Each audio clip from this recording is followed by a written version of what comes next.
जिला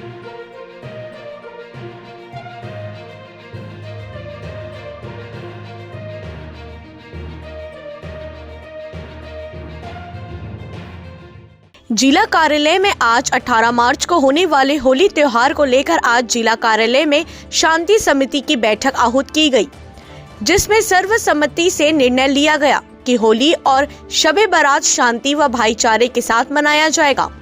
साथ ही इस अवसर पर यह भी निर्णय लिया गया रात 11 बजे तक होली का दहन पूर्ण कर लिया जाए तथा दूसरे दिन होली दोपहर 12 से 1 बजे तक लोग खेलने, जिसके बाद मुस्लिम समाज जुमे की नमाज भी अदा कर सके। इस विषय को लेकर सभी लोगों ने सहमति व्यक्त करते हुए कहा कि निश्चित रूप से शासन प्रशासन के निर्देशों का पूरा पालन होगा। आज की बैठक में प्रमुख रूप से प्रशासन के द्वारा बताया गया कि सड़कों पर होली न जलाया जाए तथा कच्चे पेड़ों और रास्ते पर रोककर किसी से जबरन चंदा वसूली न किया जाए।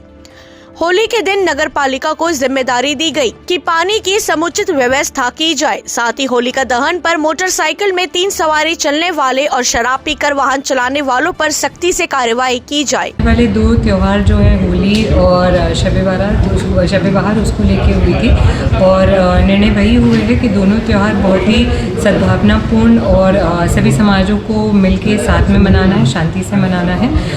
होली का दहन 11 बजे रात तक कंप्लीट कर लेना है और होली का रंग खेलने का जो त्यौहार होता है वो उसको दोपहर 1 बजे तक कंप्लीट कर लेना है। और साथ में शबे बारात के दिन पे 12:30 बजे से 2 बजे की जो जुमता करवाएंगे और रात का जो बाकी का कार्यक्रम होता है उसके लिए भी पुलिस प्रशासन की पूरी व्यवस्था।